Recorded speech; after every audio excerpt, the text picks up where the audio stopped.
Hello बच्चों, तो ये है आपके क्लास 8th का चैप्टर 6 का एक्सप्लेनेशन कंबशन एंड फ्यूल, और ये पार्ट 5 का एक्सप्लेनेशन हम यहाँ पर आपके लिए कर रहे हैं।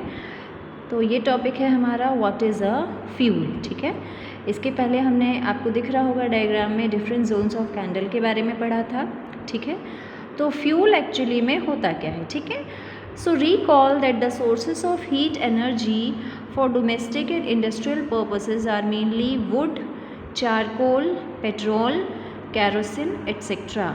तो जो हमारे नेचुरल सोर्सेस हैं हीट एनर्जी के, जिनसे हम घर में और हमारे इंडस्ट्रीज़ में उनका इस्तेमाल करते हैं, वो क्या है? लकड़ी हो गई आपकी, कोयला हो गया, पेट्रोल है, डीज़ल है, केरोसिन है।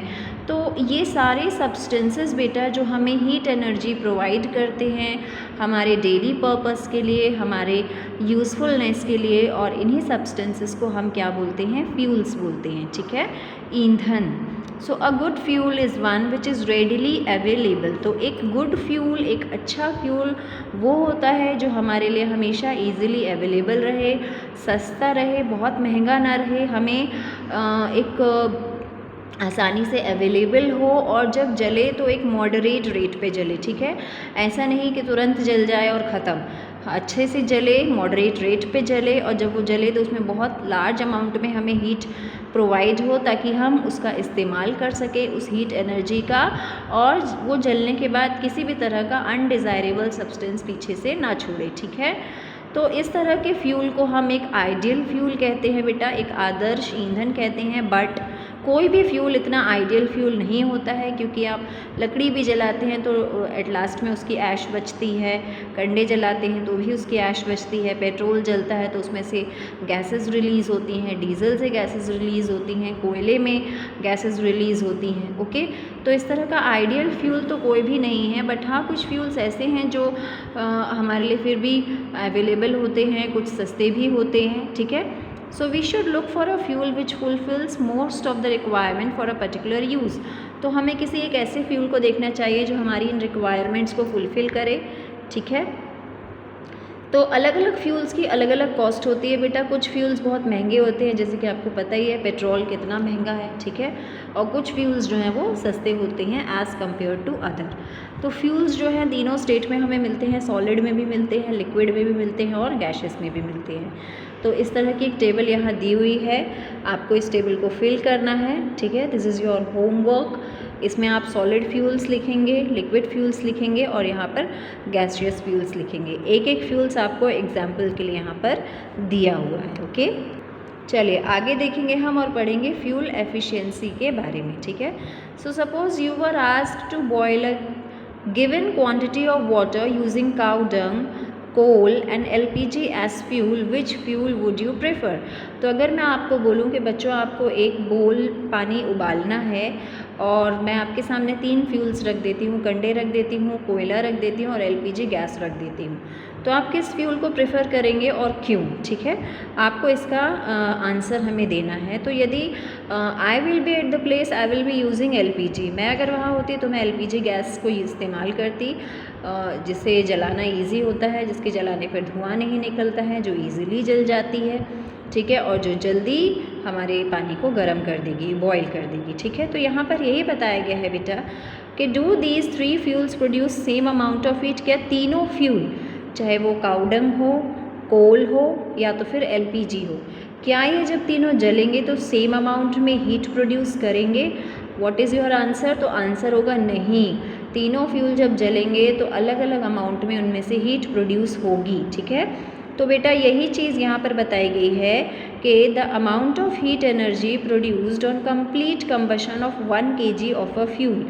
तो amount of heat energy produce होती है जब पूरा का पूरा 1 किलो फ्यूल जलता है, कंप्लीट कंबशन, पूरी तरह जलता है, तो जो अमाउंट निकलता है हीट एनर्जी का, उस अमाउंट को कहते हैं हम कैलोरीफिक वैल्यू।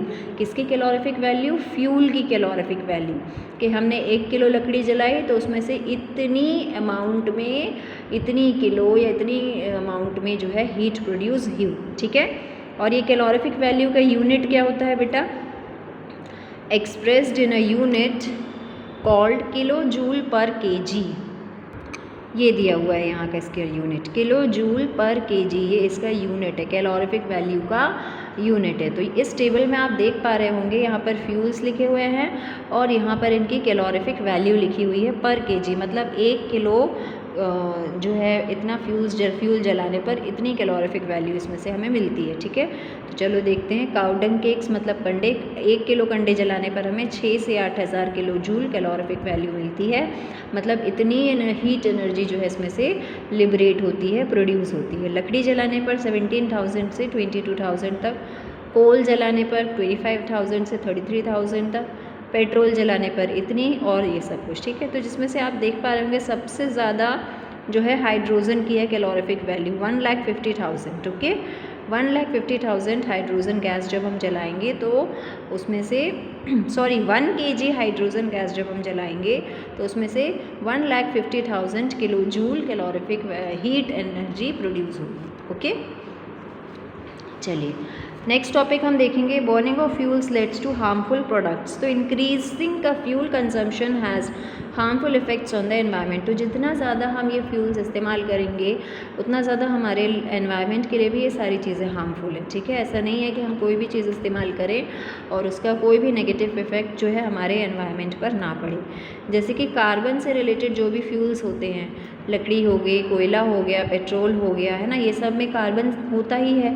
तो जब हम इन्हें जलाते हैं तो इसमें से अनबर्न्ड कार्बन पार्टिकल्स जो हैं वो रिलीज़ होते हैं। ठीक है, और ये पार्टिकल्स एनवायरनमेंट में मिल जाते हैं। तो जब ये मिलते हैं और उसी एनवायरनमेंट में जब हम इनहेलिंग करते हैं, सांस लेते हैं, तो ये पार्टिकल्स हमारे अंदर जा कर के हमें रेस्पिरेटरी डिजीज़ेस देते हैं, जैसे कि एस्थमा। हमें सांस लेने वाले सारे जो डिजीज़ेस होते हैं उनकी प्रॉब्लम्स ये पार्टिकल्स क्रिएट करते हैं। ठीक है, फिर incomplete combustion of these fuels gives carbon monoxide gas. और अगर इन फ्यूल्स का इनकम्प्लीट कंबशन हुआ, मतलब पूरे तरीके से नहीं जले, अब ये कैस कब होता है बेटा, जैसे हमने कोयला अच्छे से नहीं जलाया, है ना, फिर पेट्रोल है, कोयले से तो वैसे भी जब आप कोयला जलाते हैं तो कार्बन मोनोऑक्साइड गैस निकलती है। ठीक है, CO ये है कार्बन मोनोऑक्साइड का केमिकल नेम, C और O। ठीक है, तो बेटा कोयला जब जलता है तो उसमें से कार्बन मोनोऑक्साइड गैस रिलीज़ होती है। पेट्रोल का अगर इनकम्प्लीट आपके इंजन में कोई प्रॉब्लम है, ठीक है, तो पेट्रोल पूरी तरह बर्न नहीं हो रहा है, तो उसमें से आपके साइलेंसर के थ्रू जो गैस रिलीज़ होगी कार्बन मोनोऑक्साइड होगी, जो कि एक पॉइजनस गैस है। ठीक है, इतनी पॉइजनस गैस है कि यदि इस गैस को एक रूम में भर दिया जाए और आपको बंद कर दिया जाए तो आप नींद में ही यू विल डाई। ठीक है, तो इतनी ज़्यादा पॉइजनस गैस है ये। इसीलिए बोला जाता है बेटा कि जब कोयला जला करके कमरे को बंद करके नहीं सोना चाहिए। ठीक है, क्योंकि कोयले में से CO गैस रिलीज़ होती है, carbon monoxide. Then combustion of most fuels releases carbon dioxide. Petrol जब जलता है तो उसमें से कार्बन डाइऑक्साइड गैस रिलीज़ होती है। ठीक है, तो इतने ज़्यादा हमारी आज की डेट में हमारी अर्थ में जो है हम व्हीकल्स इस्तेमाल कर रहे हैं, जिसकी वजह से कार्बन डाइऑक्साइड रिलीज़ हो के उसका कंसंट्रेशन हमारे एनवायरनमेंट में, हमारी अर्थ में इतना ज़्यादा बढ़ गया है, जिसकी वजह से हमारी अर्थ में ग्लोबल वार्मिंग हो रही है। ठीक है, ग्लोबल वार्मिंग क्या होती है बेटा, ग्लोबल वार्मिंग जो होती है unevenly heating of the earth, मतलब अर्थ का टेम्परेचर जो है वो राइज हो रहा है डे बाय डे, दिन ब दिन। क्यों हो रहा है, क्योंकि कार्बन डाइऑक्साइड गैस बढ़ रही है। अब कार्बन डाइऑक्साइड क्या करती है बेटा, कार्बन डाइऑक्साइड गैस जो है एक ग्रीन हाउस गैस है। ठीक है, ग्रीन हाउस का मतलब होता है बच्चों कि इस गैस के पास ऐसी क्वालिटी है कि ये सन की रेज़ को, सन की हीट को एब्जॉर्ब करके हमारी अर्थ के सरफेस में रिलीज़ कर देती है, उसे रिफ्लेक्ट नहीं करती। जैसे ज़्यादातर गैसेस क्या करती हैं हमारी सन अर्थ पे, जैसे कि देखो बच्चों मैंने यहाँ बिल्कुल छोटे से तरीके से बताया है, ये आपका सन है, सन की रेज़ जब अर्थ पे पड़ती है तो रिफ्लेक्ट हो जाती है बहुत सारी रेज़। ठीक है, कुछ लाइट क्या होती है, कुछ हीट क्या होती है, अर्थ एब्जॉर्ब कर लेती है, अर्थ नहीं गैसेस एब्जॉर्ब करती हैं वो। ठीक है, तो कुछ गैसेस क्या करती हैं बेटा, सन की हीट को एब्जॉर्ब करके उसे रिलीज़ नहीं करती हैं, मतलब होल्ड करके रखती हैं और फिर धीरे धीरे उसे अर्थ के सरफेस में रिलीज़ करती है। तो इन्हीं में से एक गैस है कार्बन डाइऑक्साइड, जो क्या करती है, सन की हीट को होल्ड कर लेती है, ट्रैप कर लेती है और उसे फिर धीरे धीरे करके हमारे सरफेस में रिलीज़ करती है। अब आप सोचिए, जब एकदम से बहुत सारी कार्बन डाइऑक्साइड गैस हमारी अर्थ के सरफेस में एटमॉस्फेयर में हो जाएगी तो क्या करेगी, ज़्यादा हीट जो है ट्रैप करेगी। जब ज़्यादा हीट ट्रैप करेगी तो ज़्यादा क्या होगा, हमारी अर्थ जो है वो गर्म होगी और जिसकी वजह से पोलर ग्लेशियर्स मेल्ट हो रहे हैं, जिससे सी का लेवल पानी बढ़ रहा है ना, समुद्र का पानी, और जिससे कोस्टल एरियाज़ में बाढ़ आती है ना। और इससे लो लाइंग कोस्टल एरियाज़ जो हैं हमेशा के लिए क्या हो जाएंगे, सबमर्ज्ड रहते हैं, मतलब डूब जाएंगे। और इसी की वजह से सीजनल चेंजेस बहुत सारे होते हैं, जैसे हमारे यहाँ बारिश में बहुत डिफ्रेंसिएशन होता है, गर्मी बहुत ज़्यादा होती है। तो ये सब कुछ जो है because of global warming. Fourth है बेटा, burning of coal and diesel releases sulphur dioxide gas. फिर कोल और डीजल से सल्फर डाइऑक्साइड गैस भी निकलती है जो कि बहुत ज़्यादा सफोकेटिंग और करोजिव गैस है, ठीक है, मतलब सफोकेशन होगी आपको इस गैस से। और ये गैस जो होती है मॉन्यूमेंट्स को, मार्बल्स को, है ना, इन्हें करोड करती है, जंग लगाती है उन्हें, या तो फिर येलोइश कर देती है। More over petrol engine gives off gaseous oxide of nitrogen. फिर पेट्रोल इंजन्स जो है उनमें से गैशियस ऑक्साइड्स निकलते हैं नाइट्रोजन के, सल्फ़र के। अब जब oxides of sulphur and nitrogen बारिश के पानी में डिज़ोल्व हो जाते हैं, बारिश का पानी जब ऊपर से नीचे आता है तो ये एसिड बन जाते हैं, ठीक है। तो इस तरह की बारिश को हम एसिड रेन कहते हैं, जो कि क्रॉप्स के लिए हार्मफुल है, बिल्डिंग्स के लिए हार्मफुल है और सॉइल के लिए हार्मफुल है। और इसके बारे में आप काफ़ी कुछ क्लास 7 में पढ़ चुके हैं। ये एसिड रेन क्या करती है, मॉन्यूमेंट्स को करोड कर देती है, उनका कलर चेंज कर देती है। फॉर एग्जांपल ताजमहल, हमारे यहाँ जो ताजमहल है वो एसिड रेन की वजह से पेल येलो पड़ रहा है, येलोइश कलर का हो रहा है, ठीक है। So the use of diesel and petrol as fuels in automobiles is being replaced by CNG।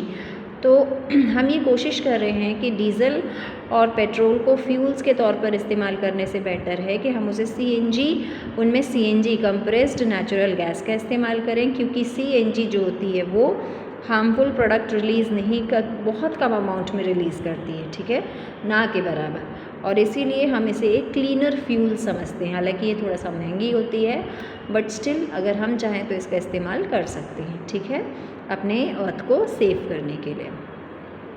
तो यहाँ पर ये आपका चैप्टर फिनिश हो रहा है बेटा। I have already given you the notes and exercises, okay. So video को ध्यान से देखिएगा, चैप्टर को अच्छे से समझिएगा। So thank you.